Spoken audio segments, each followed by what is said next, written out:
น้องวันนี้ออกมาแซมหน้าพี่น้องมันห่างบอกมันห่างเขากำลังเคี้ยวเขาบรรยากาศลมพัดอากาศเย็นอากาศบ้านเรา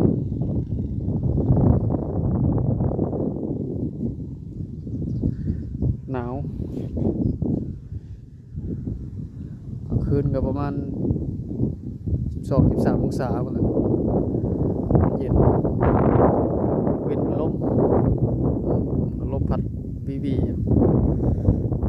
เห็นว่าเสียง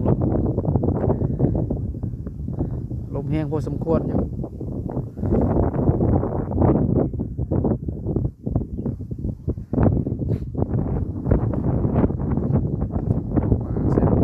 แซมหน้าไหลแซมพอมันห่างว่าง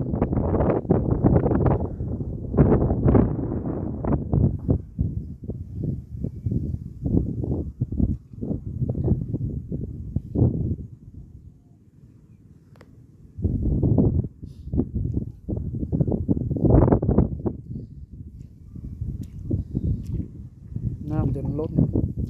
ให้หน้าล้นคันเอาน้ำมาคูมือน้ำ